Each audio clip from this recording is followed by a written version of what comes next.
90th floor boardroom is a cage of mahogany and cold, judgmental glass. Melanie Garcia touches her emerald necklace, feeling the frantic pulse in her throat. Across the table, Elias Thompson sits with a calm that feels like an insult. Silas, her husband, slams his fist down over a housing protection clause. The air in the room is thin, pressurized by old money and new cruelty.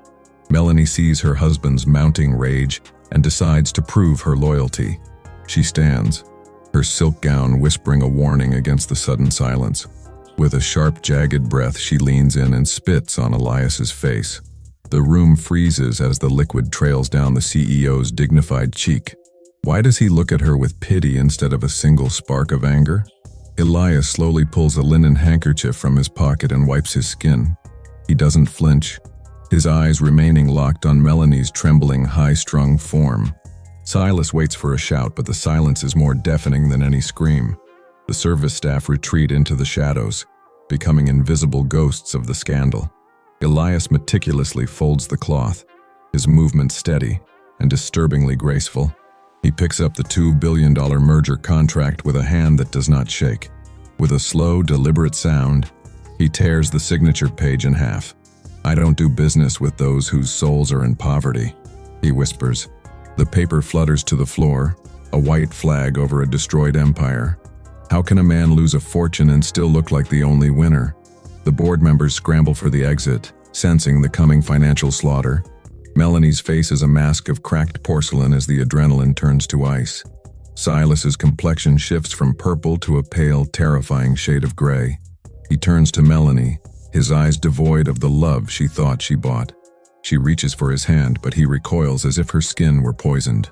The royalty of the boardroom has vanished, leaving only a bitter, cold vacuum. Silas looks at the torn contract and then at the wife who cost him. He speaks no words, but his silence is a verdict of total abandonment. The emeralds around Melanie's neck suddenly feel like a heavy, leaden noose. Is this the moment she realizes her crown was just a gilded cage? The Garcia penthouse is silent 24 hours after the world fell apart. Melanie watches the television as the company's stock enters a terminal freefall. Silas enters the room, tossing a thick legal envelope onto the velvet sofa. It is a morality clause divorce, stripping her of every cent and name. He points to the door, his face a stone wall of redirected corporate fury. 2 security guards stand behind him, ready to discard the defective asset. Melanie realizes she has no friends, only people she once paid to smile. She is led to the service elevator with a single suitcase of shame. The gold-plated doors close, cutting her off from the life of the elite. Where does a woman with no soul go when her body is no longer needed? 6 months later, the scent of expensive perfume is replaced by floor wax. Melanie stands in a community center kitchen, her hands raw from hot water. She wears a stained apron, her surgical beauty dulled by a permanent exhaustion. The line of hungry people stretches out the door and into the freezing rain. She keeps her head down, dreading the moment someone recognizes her fallen face. Every splash of soup in a plastic bowl reminds her of the boardroom spit. The shame is a physical weight, pressing against her ribs with every breath. She is a ghost serving the living, a shadow in a room full of light. A man stops at her station, his presence casting a long, familiar shadow. Why does the air suddenly feel as heavy as it did on the 90th floor? Melanie looks up and meets the calm, unshakable eyes of Elias Thompson. He is dressed simply, a benefactor visiting the center he keeps alive. The ladle shakes in her hand, spilling gray broth across the metal counter. She waits for the blow, the mockery, or the demand for her immediate firing. Instead, Elias slides his plastic tray forward with a small, graceful nod.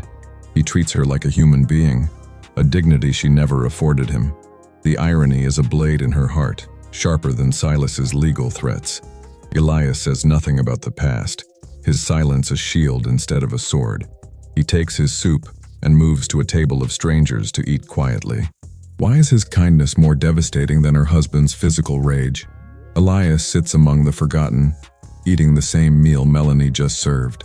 She watches him through the steam, her eyes burning with unshed, bitter tears. The other volunteers chat around her, but Melanie is an island of regret. She sees him listen to a homeless veteran, nodding with genuine, deep respect. This is the man she tried to break, the man she called lesser. Every movement he makes is a lesson in the grace she never understood. He finishes his meal and clears his own tray, leaving the table spotless. Before he leaves, he catches her eye and offers a single encouraging smile. It isn't a smile of victory, but of a man watching a soul wake up. Can she ever bridge the gap between who she was and who he is? The following week, men in suits arrive to measure the center's walls. Silas is using his last political favors to bulldoze the building for condos. Melanie watches from the pantry as the lawyers serve the eviction papers. The staff is paralyzed by fear, knowing they have no power against a titan. Melanie knows how Silas plays. She helped him bury the bodies before. She has a leather book hidden in her locker, a diary of his crimes. It contains the offshore accounts and the bribes that could end him forever. But using it means stepping into the light where Silas can strike back. She looks at the frightened children in the lobby, and then at her locker. Will she remain a coward in an apron, or finally stand for something real? Elias holds an emergency meeting in the director's small cluttered office. The legal options are exhausted, and the bulldozers are scheduled for Monday. Melanie stands at the door, her hand gripping the cold leather of the book. She remembers the boardroom spit and the way Elias wiped it away. The radical grace he showed her has finally ignited a spark of conscience. She walks into the room, the eyes of the desperate staff turning to her. She places the black book on the desk, its pages full of Silas's sins. Elias looks at the book, then looks directly into Melanie's searching eyes. "This will destroy him," she says, her voice finally steady and clear. Is she ready to be the target of the man who once owned her life? The director gasps as he flips through the evidence of systemic corruption. Elias doesn't reach for the book. He reaches for Melanie's trembling hand. He thanks her not for the information, but for the courage to change. The war for the community center has just turned into a fight for justice. Melanie knows Silas will know it was her within the next few hours. The golden cage is gone and the wolves are already starting to howl. Outside, the first bulldozer rumbles to life at the edge of the property. Elias stands tall, his presence a fortress against the coming corporate storm. Melanie stands beside him, no longer a trophy but a woman with a purpose. Can a few pages of truth stop a million tons of steel and spite? The sirens of Silas's legal team wail as the first heavy crane rolls onto the curb. Melanie stands at the frosted window, her reflection a ghost of the woman she used to be.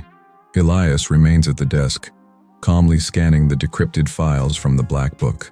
"He's coming," Melanie whispers, watching a black sedan drift to a stop outside. The community center staff bars the doors, their hands shaking against the wood. Silas steps out of the car, his expensive wool coat a sharp contrast to the grit of the street. He doesn't look at the building. He looks at the spot where the wrecking ball will hit. The black book contains enough to jail him, but only if they can reach the DA in time. Silas looks up, his eyes locking onto Melanie's through the glass with predatory heat. Why does he pull a cell phone out with a smile that suggests he's already won? The front doors groan under the weight of Silas's private security detail. Elias stands, placing the black book into a weather-worn leather satchel.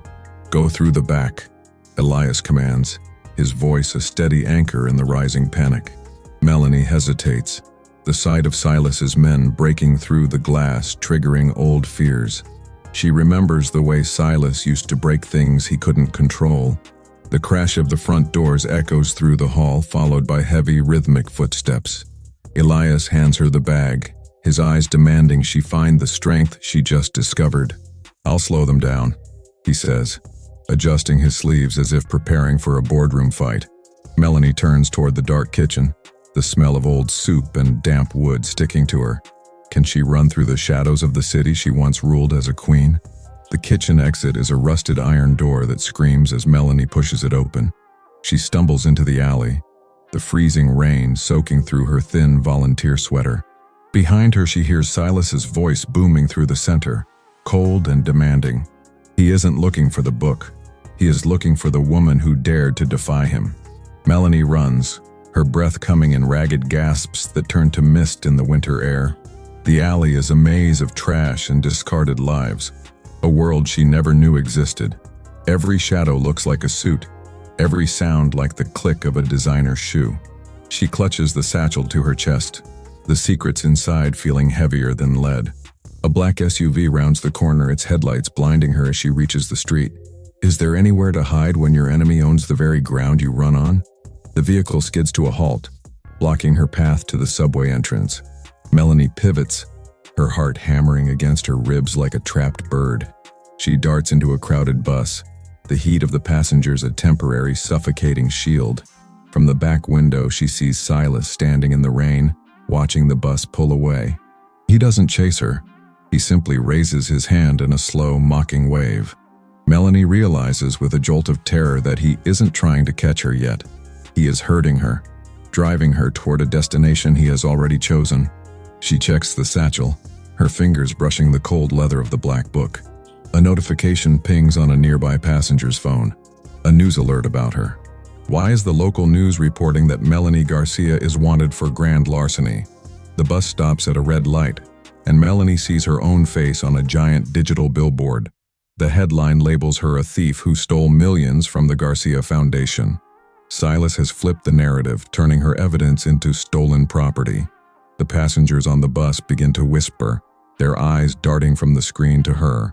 Melanie pulls her hood up, her face burning with a new public kind of shame. The police will be looking for her now, not for Silas's illegal offshore accounts. She is no longer a whistleblower. She is a fugitive in a city of 8 million eyes. She leaps off the bus at the next stop, disappearing into the neon blur of Times Square. The rain turns to sleet, stinging her eyes as she searches for a payphone or a friend. Who can she trust when her face has become a symbol of betrayal? She finds a dark corner under a construction scaffold, shivering as the cold settles in. Her phone is gone, her money is non-existent, and her reputation is a smoking ruin. She opens the black book, desperate to find a name Silas hasn't already bought. There, on a page marked with a red tab, is the name of a judge he couldn't break. The address is in Brooklyn, miles away across a bridge crawling with sirens. Melanie looks at her reflection in a puddle. The haute couture is long gone. She looks like the people she used to ignore, the ones who lived in the margins. For the first time, she realizes that being invisible is her only remaining power. She begins to walk, her steps rhythmic and determined despite the freezing damp. Will the judge see a thief, or the woman who finally chose the truth? The bridge is a gauntlet of blue and red lights, the police checking every luxury car. Melanie walks the pedestrian path, her head down, blending into the late-night commuters. She passes a patrol car, her breath catching as the officer's flashlight sweeps the path.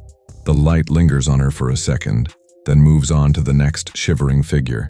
She is a ghost, a nobody, a woman who has finally lost everything but her soul. The wind off the river is a razor, cutting through her damp clothes and raw skin. She reaches the Brooklyn side, her legs aching and her spirit pushed to the limit. The address is a modest brownstone, a sharp contrast to the glass towers of Manhattan. She stands before the door, her hand hovering over the heavy brass knocker. What if the unbreakable judge has a price she doesn't know about? The door opens to reveal a woman with sharp eyes and a weary, intelligent face. Judge Holloway doesn't ask who she is. The news has already told the story. "You're a brave fool, Melanie," the judge says, stepping aside to let her in. The house is warm, smelling of old books and tea, a sanctuary from the storm. Melanie hands over the satchel, her fingers finally letting go of the heavy burden. The judge sits at her kitchen table, flipping through the pages of corruption and greed. Her expression hardens with every line she reads, her jaw setting in a line of iron. "This is enough to freeze his assets by morning," the judge whispers in the quiet. A loud rhythmic thudding begins at the front door, shaking the very frame of the house. How did Silas find the one place she thought was safe? The front windows shatter as a heavy object is hurled through the glass. "Give me the book, Melanie," Silas's voice screams from the dark street outside. The judge picks up her phone, her face a mask of judicial fury and cold resolve. "I'm calling the marshals," she says, but the line has been cut at the source. Silas's men are on the porch now, the sound of wood splintering filling the hallway. Melanie looks at the back door, then at the judge, who is reaching for a hidden safe. There is no more running. The point of no return has been crossed and burned. Melanie grabs a heavy brass lamp, her knuckles white as she stands her ground. The front door gives way with a final violent crash that echoes like a gunshot.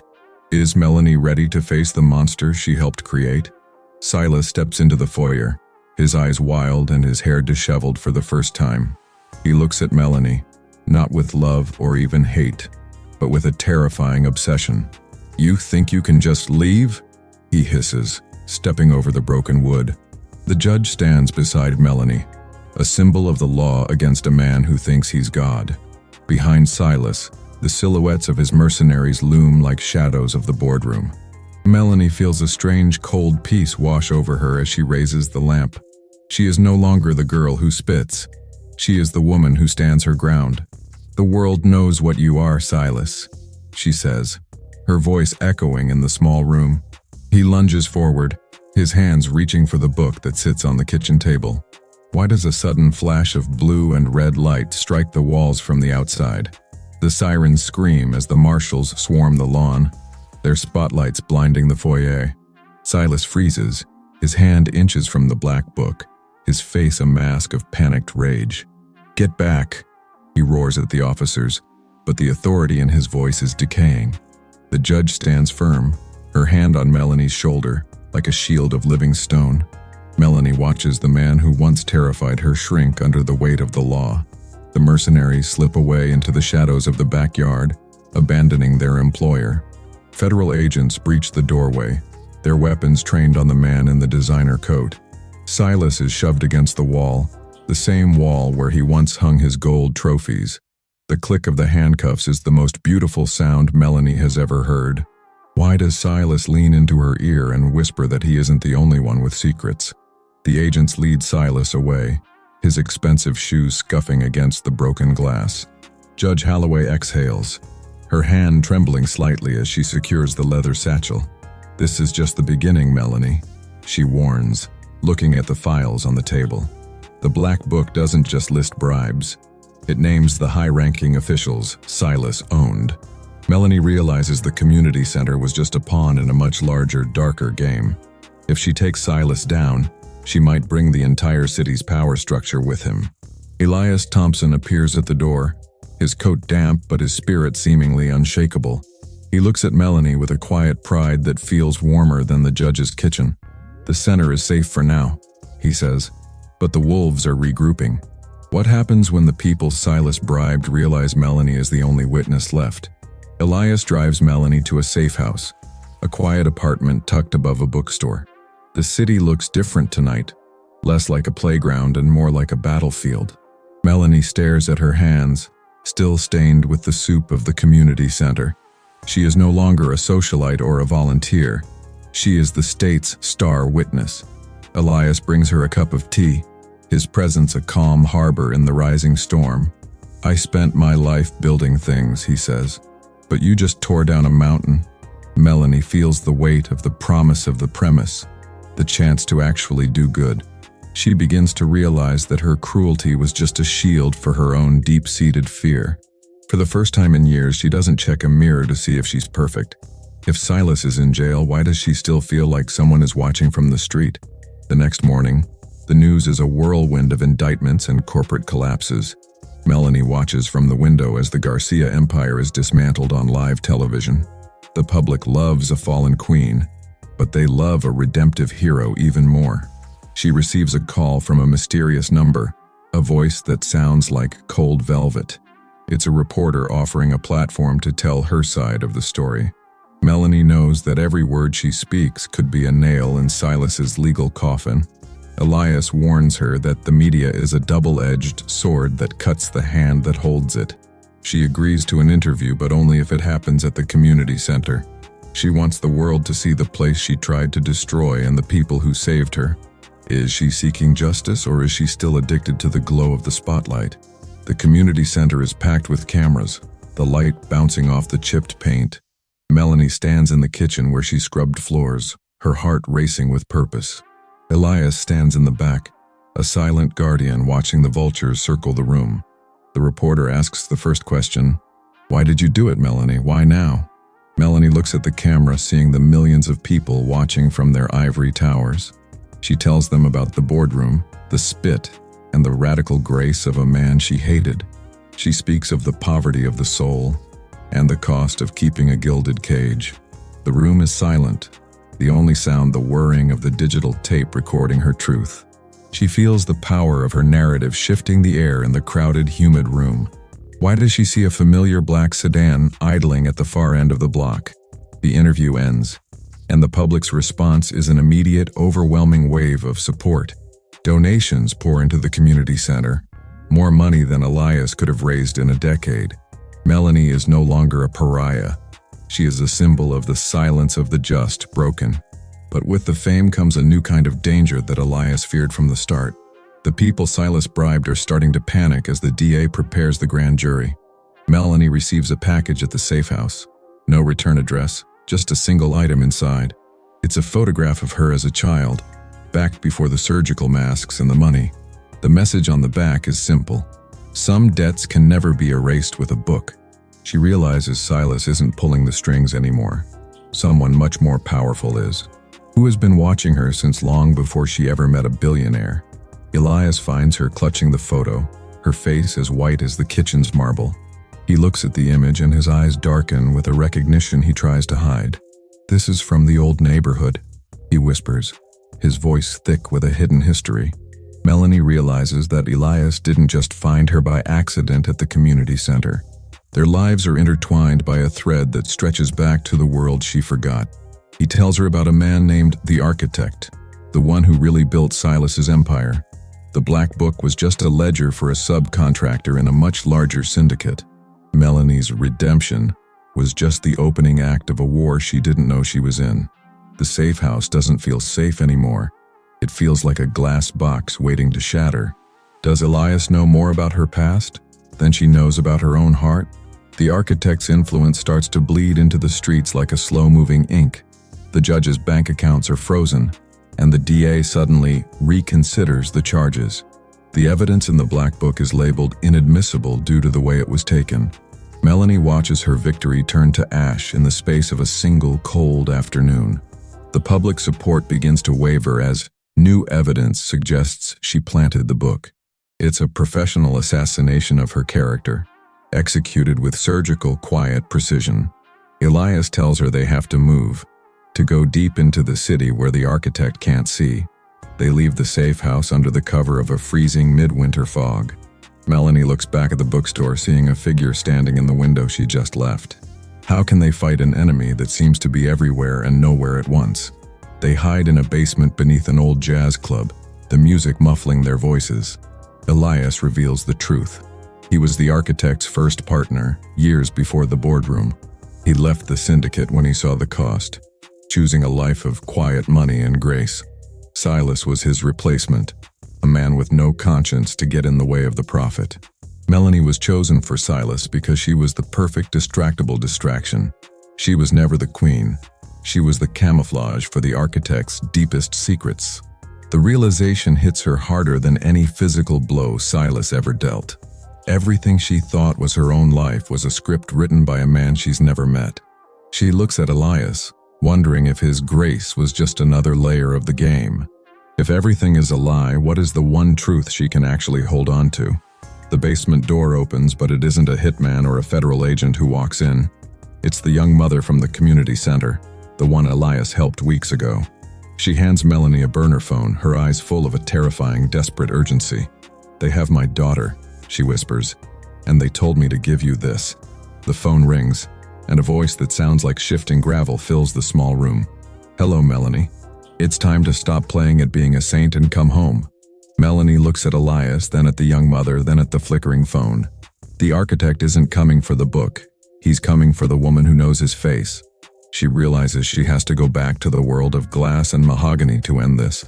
Is she ready to walk into the heart of the beast to save the innocent? The Architect's voice on the burner phone is a cold, mechanical rasp. Melanie looks at the young mother, whose tears are the only light in the basement. "I'm coming for her," Melanie says, her voice echoing with a new, lethal edge. Elias reaches for her arm. But she pulls away, the trophy wife mask finally discarded. She knows the location, the abandoned gala hall where she first met Silas. It's a place of marble and ghosts, now a tomb for her former illusions. Elias hands her a small silver flash drive, his face a mask of hidden grief. "This is the architect's true name," he whispers, "the one secret he can't survive." Melanie steps into the freezing rain, a warrior in a volunteer's tattered coat. Will the truth be enough to stop a man who breathes in the dark? The gala hall is a cavern of dust-covered chandeliers and shattered dreams. Melanie's footsteps ring out on the checkerboard floor, a rhythm of impending war. In the center of the room, a small girl sits on a gilded chair, frozen in fear. Standing behind her is a figure draped in shadows, his face a blur of shifting gray. "You were always my favorite creation, Melanie," the architect says, his voice mocking. He steps into the moonlight and Melanie's heart stops in her hollow chest. The man standing there is not a stranger. He is the dead father she buried years ago. The betrayal is a physical weight, crushing the air out of her lungs. She realizes her entire life was a rehearsal for this single, cruel performance. How do you kill the man who gave you life and then sold it for profit? The architect smiles, a jagged expression that holds no fatherly warmth or love. "I needed a Garcia in my pocket, and you were the perfect, shallow bait." Melanie looks at the child, then at the man she once cried for in the rain. The flash drive in her pocket feels like a burning ember against her skin. He offers her his hand, a return to the royalty she once craved so deeply. "Come back to the family, Melanie. Silas was just a temporary, useful tool." She realizes that the radical grace of Elias was the only real thing she ever had. Her father steps toward her, his shadow stretching across the marble like a stain. The child whimpers, a sound that breaks the spell of her father's hypnotic voice. Is she a Garcia, or is she finally just Melanie, a woman of her own making? If you're enjoying Melanie's journey from a trophy wife to a revolutionary, make sure to like and subscribe for the next chapters. Also, I want to see where our audience is from. Comment below with the country you are watching from. Melanie doesn't take his hand. She raises the flash drive like a holy relic. "The name on this drive isn't yours anymore," she says, her voice a cold steel.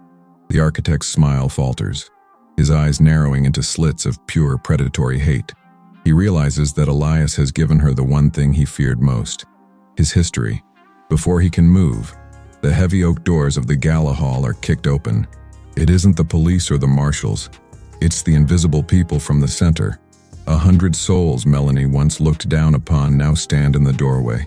They are the royalty of the streets, and they have come for their own.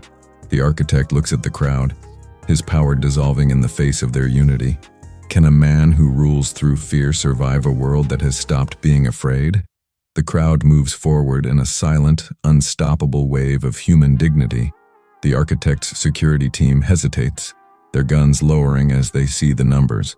There is no profit in shooting 100 people who have nothing left to lose.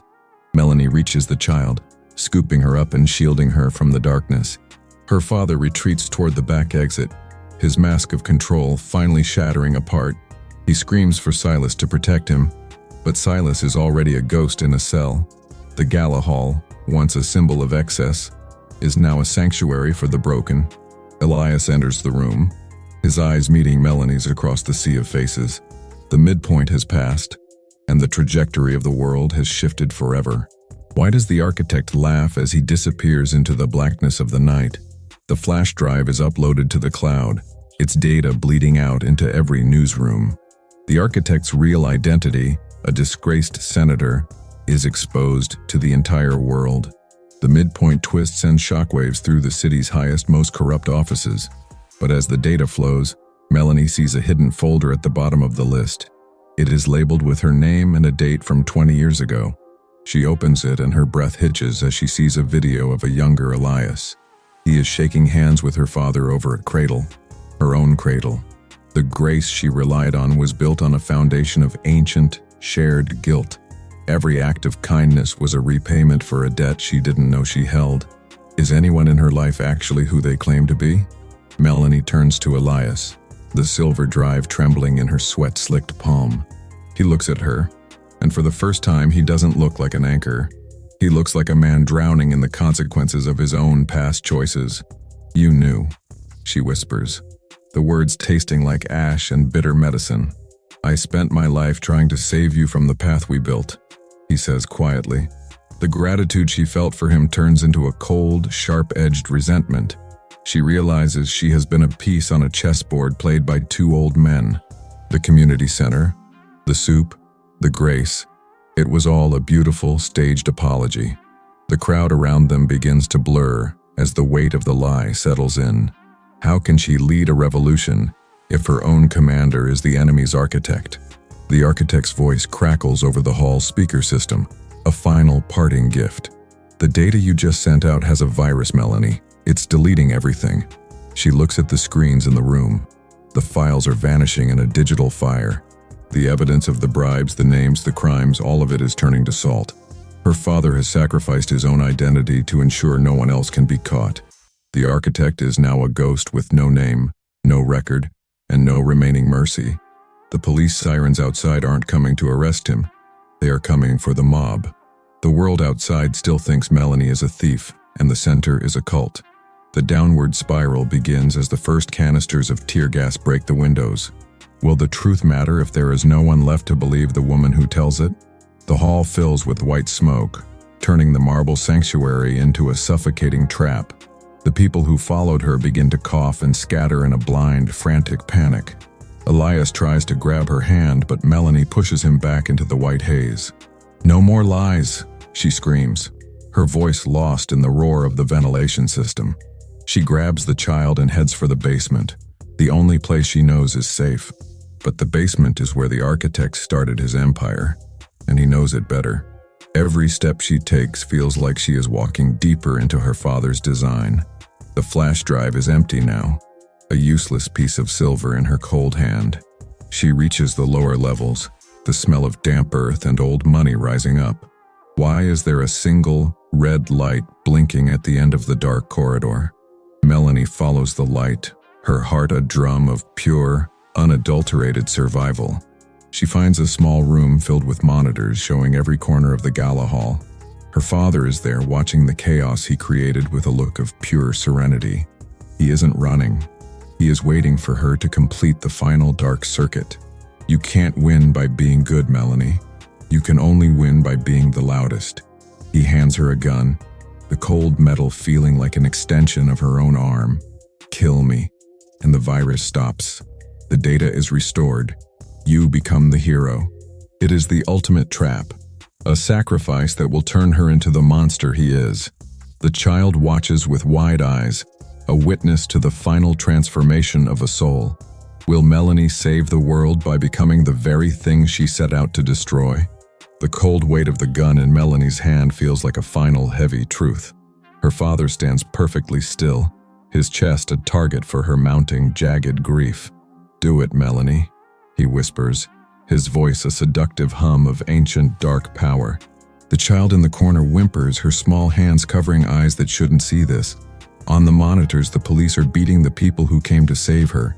Every second she hesitates, another life is broken in the white smoke above. If she pulls the trigger, the virus dies and the architect's empire finally falls. But if she kills him, she is no longer the woman Elias tried to save.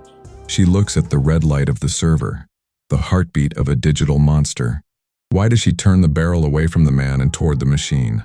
The gunshot echoes in the small room, a thunderclap that shatters the digital screens. Sparking wires and acrid smoke fill the air as the servers let out a dying hiss. The architect screams, a sound of pure ego-driven agony as his world goes dark. The data is gone, not just the evidence, but the entire history of his shadow reign. Melanie drops the gun, her hands shaking with a relief that feels like a heavy cold. She didn't become a hero. She became a ghost who deleted the entire map. Her father looks at her with a hatred that is more honest than his love. The power is gone, leaving only two broken people in a basement of dust. Outside, the heavy thud of tactical boots reaches the door of the server room. Is a clean slate worth the price of being hunted by everyone left standing? The door is kicked off its hinges, and the room is flooded with blinding white light. Melanie is tackled to the floor, the cold concrete pressing against her bruised cheek. She sees her father being led away, his face finally showing the age of his sins. Elias is there too, handcuffed and silent, his radical grace now a heavy burden. The police don't see a whistleblower. They see the woman who destroyed the evidence. The downward spiral tightens its grip as she is dragged through the smoke-filled hall. The people from the center look away, their hope turned to a bitter, fresh betrayal. She is thrown into the back of a van, the darkness swallowing her whole. The child she saved is taken by strangers, her cries lost in the roar of engines. How do you survive the fall when you've destroyed the only net that could catch you? The cell is a 6x8 box of gray cinder blocks and a single flickering light. Melanie sits on the thin mattress, the emerald necklace now a memory of a different life. The news on the tiny wall-mounted TV calls her a terrorist and a digital anarchist. Silas is in a cell 3 blocks away, laughing at the irony of her total ruin. She has no lawyer, no money, and the black book is a pile of magnetic ash. Every time she closes her eyes, she sees the child's face and her father's smile. The silence of the prison is louder than the screams of the gala hall. She realization that her father won after all. He made her a pariah like him. A guard slides a tray of gray, unidentifiable mush through the slot in the door. Is this the poverty of the soul Elias warned her about in the boardroom? A week passes in a blur of interrogations and cold, artificial fluorescent nights. The DA offers her a deal. Testify that Elias Thompson forced her to destroy the data. They want the quiet money man more than they want the ghost of a socialite. Melanie looks at the paper, the pen feeling like a dagger in her hand. If she signs, she goes free and Elias spends the rest of his life in a cage. She remembers the way he wiped the spit from his face without a word of anger. She remembers the soup kitchen and the way he looked at the forgotten people. The lie would be so easy, a simple signature to reclaim a life of comfort. She looks the DA in the eye and tears the plea deal into 2 jagged pieces. Why does the guard outside her cell suddenly look like someone she knows? The guard is a man from the community center, his uniform a size too large. He whispers through the bars, his voice a low vibration of hope in the dark.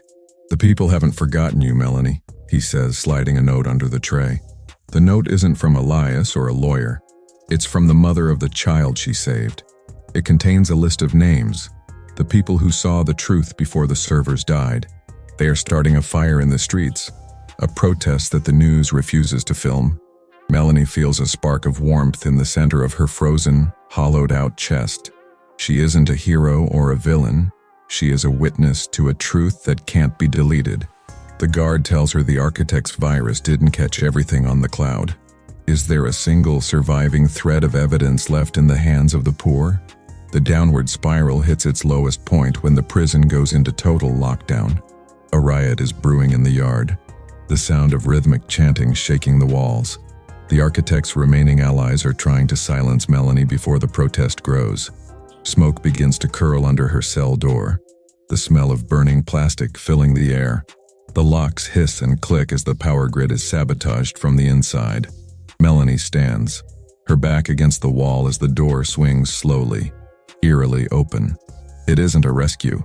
It's an invitation for the wolves to enter the cage. She sees a shadow in the hallway, the glint of a blade catching the dim light. She has no weapon, no armor, and no one left to call for help. Can a woman who lost everything find a way to fight for nothing but herself? The assassin moves with a practiced, lethal grace that reminds her of her father. Melanie ducks as the blade whistles past her ear, burying itself in the cinder block. She swings her heavy metal food tray with a scream of pure, animal desperation. The tray clangs against the man's head, giving her a second to scramble into the hall. The prison is a chaos of alarms and flickering red emergency lights. She runs toward the infirmary, the only place with a phone and a heavy lock. Behind her, the footsteps of the killer are steady, relentless, and terrifyingly close. She slams the infirmary door and slides the bolt just as the weight hits the other side. The room is full of the smell of antiseptic and the sound of her own gasping breath. Why is Elias Thompson sitting on the edge of the bed with a bloody bandage? Elias looks at her, his eyes weary but filled with a sudden, sharp clarity. They tried to finish me in the yard, he says, gesturing to his wounded side. He holds up a small cracked memory card, the one from the child's toy camera. The girl had been recording the gala, capturing the architect's face and his confession. It's the only piece of physical evidence that escaped the digital fire in the basement. Melanie takes the card, its plastic edges feeling like the key to a new world. The killer is throwing his entire body against the infirmary door, the wood beginning to split. "Go to the roof," Elias gasps. The people are waiting at the gates. Melanie looks at the man who lied to her to save her, and she finally understands. Will she leave him behind to save the truth, or stay and die in the dark? The door splinters open, and Melanie leaps through the back window onto the fire escape. The cold night air hits her like a physical blow, a shock of freedom and terror. Below, the prison gates are being swarmed by thousands of people with flashlights. They are chanting her name, a roar of human sound that drowns out the sirens. The killer reaches the window, his eyes meeting hers with a cold, professional void. Melanie doesn't run. She holds the memory card up for the crowd to see. 1,000 camera phones turn toward her, their flashes lighting up the night like stars. The killer hesitates, knowing that killing her now would be seen by the entire world. Melanie stands on the edge of the iron railing, a silhouette of a woman reborn. Can a single piece of plastic turn a downward spiral into a climb toward the light? The flash of 10,000 phones transforms the prison roof into a stage of light. The assassin retreats into the shadows, his mission vaporized by the public's gaze. Melanie breathes in the frozen air, the memory card pressed tight against her heart. Below, the sea of protesters roars, their voices a barricade against the architect's reach.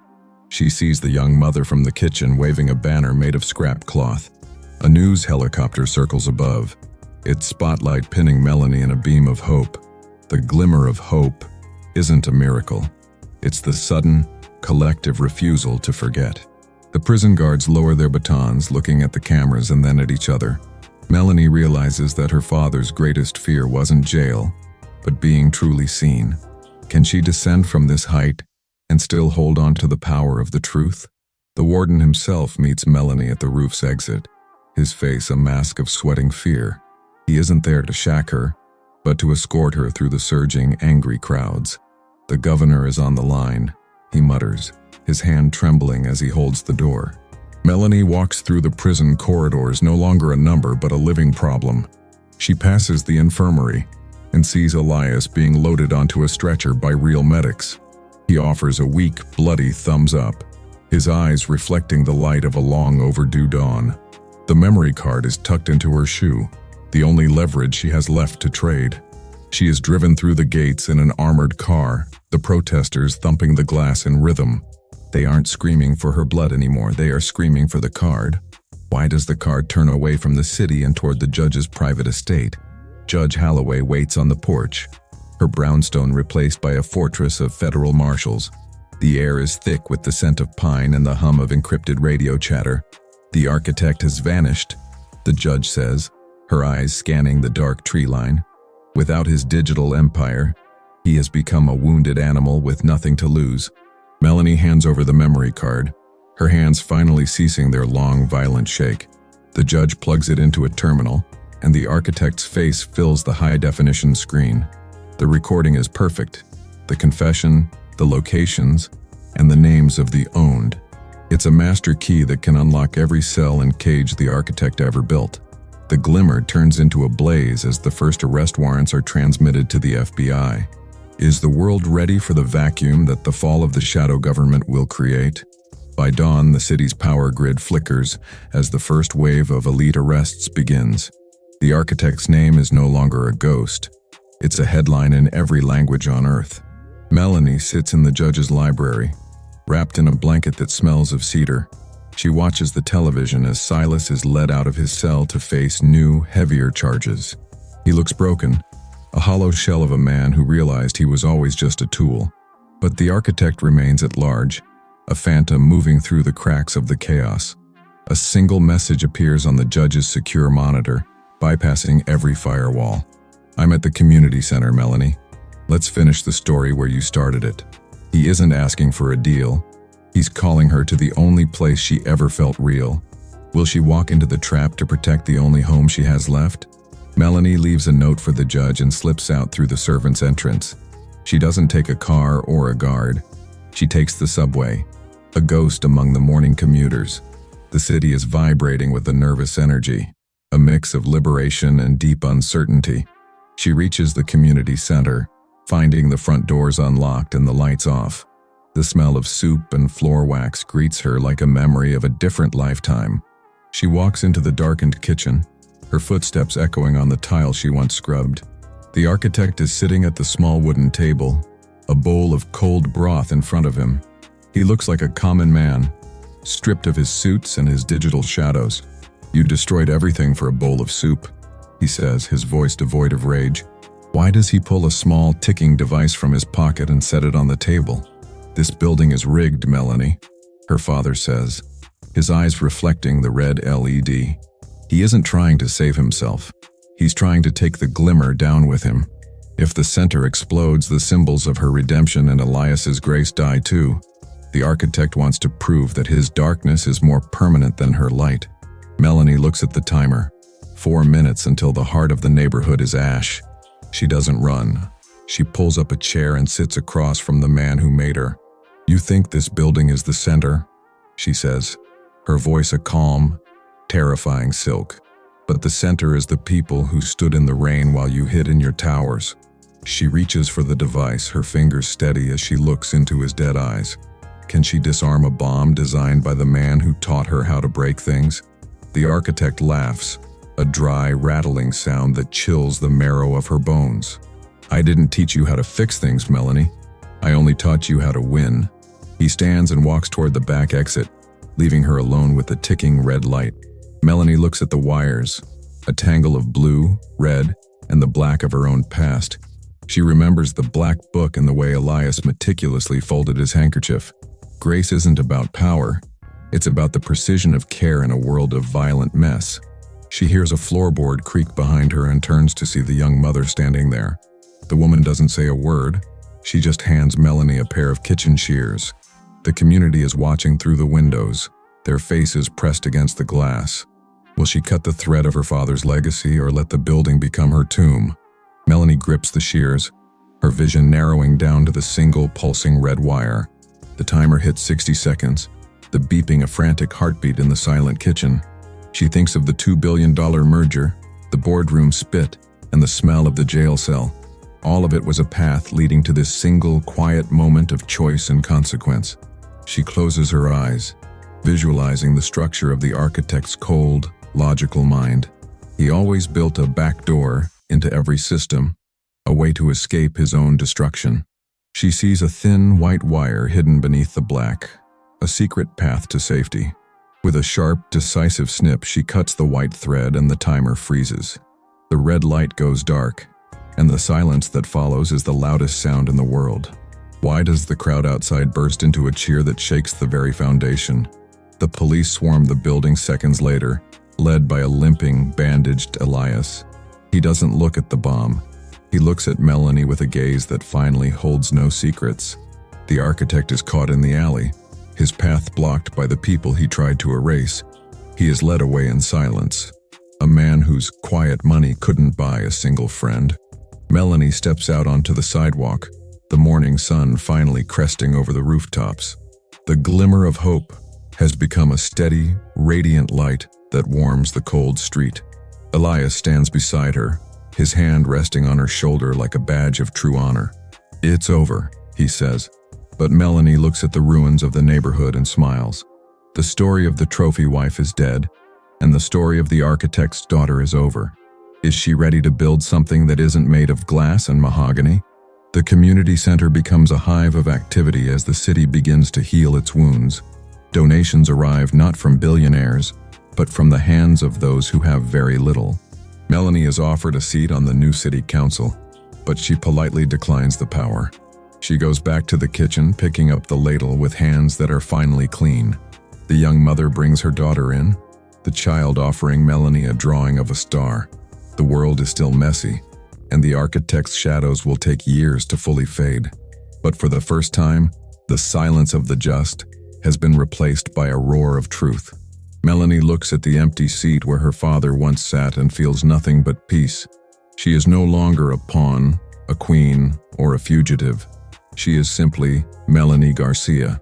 What happens when the final confrontation isn't a battle, but a beginning? The architect's capture has triggered a desperate final twitch from his dying empire. Silas Garcia, fueled by a plea deal and a thirst for vengeance, is released on bail. The community center is no longer a sanctuary. It is a target for those losing everything. Melanie hears the screech of tires outside as the first wave of Silas's loyalists arrives. They aren't lawyers this time. They are the cleaners who fix the architect's mistakes. Elias stands by the heavy oak doors, his face set in a grim, immovable mask. "They've come for the original Black Book," he whispers, his voice a low warning. Melanie realizes that digital evidence was only half the story. The physical ledger remains. It is hidden in the floorboards of the kitchen, beneath the very spot where she served soup. Will she defend her new home with the same fire she once used to burn it down? The first window shatters, a heavy brick landing in the center of the soup vat. Silas steps through the broken frame, a gun in one hand and a cigar in the other. He looks at Melanie with a hatred that has simmered since the day of the spit. "Give me the ledger, Melanie, and I might let the neighborhood keep its hero," he sneers. The community center staff retreats into the pantry, huddling in terrified, breathless silence. Melanie stands her ground, her fingers gripping a heavy iron skillet from the stove. She is no longer the woman in haute couture. She is a survivor forged in fire. Elias moves to intervene, but a blow from a security guard sends him to his knees. Silas moves toward the floorboards, his eyes locked on the prize that can buy his freedom. Can a woman with a kitchen tool stop a man who has nothing left to lose? Melanie swings the skillet, the metal clanging against Silas's wrist with a sickening crack. The gun skitters across the tile, disappearing into the shadows beneath the industrial fridge. Silas howls in pain, his face contorting into a mask of pure, unadulterated animal rage. The cleaners move in, but the neighborhood isn't watching from the windows this time. The kitchen doors burst open as the young mother and 20 volunteers storm the room. They are armed with mops, brooms, and the sheer weight of their collective refusal to bend. It is a final confrontation where the elite are outnumbered by the people they ignored. The cleaners hesitate, seeing the fire in the eyes of those who have already lost everything. Silas lunges for Melanie's throat, his hands shaking with a desperate, dying power. Why does the light in the room suddenly turn into a blinding, rhythmic blue and red? The police haven't just arrived. They have surrounded the building with a federal task force. The judge has signed the final warrant, and Silas's bail has been revoked in real time. The cleaners drop their weapons, realizing the architect is no longer paying their bills. Silas is pinned to the floor by the very people he tried to bulldoze months ago. Melanie looks down at him, her breath coming in steady, controlled waves of victory. She reaches into the floorboards and pulls out the real Black Book, the paper yellowed. "It was never about the money, Silas," she says, her voice a cold, final judgment. She hands the ledger to the lead agent, her hand as steady as a mountain in the sun. Silas is dragged out in the rain, his screams lost in the roar of the neighborhood's cheers. Is the silence of the just finally loud enough to drown out the ghosts of her past? The gavel falls in a silent courtroom, echoing the finality of a dead era. Silas Garcia is sentenced to life, his name scrubbed from the towers he built. The architect sits in a high-security cell, a man without a digital shadow. Melanie stands on the steps of the courthouse, the sun warming her face. She wears a simple linen suit, her emeralds replaced by a volunteer's pin. The cameras flash, but she doesn't stop to give a manufactured performance. Elias Thompson waits at the bottom of the stairs, leaning on a mahogany cane. They walk together toward the community center, two ghosts who became human. The city is breathing again, the quiet money replaced by a loud truth. Is this the peace she sought, or just the calm before a different storm? The Thompson Garcia Foundation officially opens its doors 1 year later. It doesn't fund luxury condos. It funds the dreams of the invisible. Melanie sits in her office, a room filled with books instead of mirrors. She oversees a vocational program that turns the broken into the builders. The young mother from the kitchen is now the head of neighborhood outreach. Elias visits every Friday, sharing a bowl of soup and a quiet laugh. The poverty of the soul has been cured by a wealth of shared purpose. Melanie looks at a photo of her father, feeling a distant, painless pity. She has built a kingdom out of the rubble of her own destruction. Why does a courier deliver a black envelope with no return address? If you've been inspired by her transformation, like and subscribe for more cinematic stories. Comment below with the word redemption if you think people can truly change. Melanie opens the envelope, her fingers steady despite the sudden chill in the air. Inside is a single gold-plated key and coordinates for a London vault. There is no note, only the familiar sharp scent of her father's cologne. She realizes the architect didn't build just one empire. He built a network. The resolution is a beautiful lie, a temporary pause in a global game. In London, a new board is being set, and a new queen is required. Melanie looks at the key, then at the bustling, happy center outside her door. She could stay here in the light or go back into the dark to finish it. The sequel hook pulls at her soul, a tether to a debt not yet paid. Will the woman who saved a neighborhood be the one to save the world?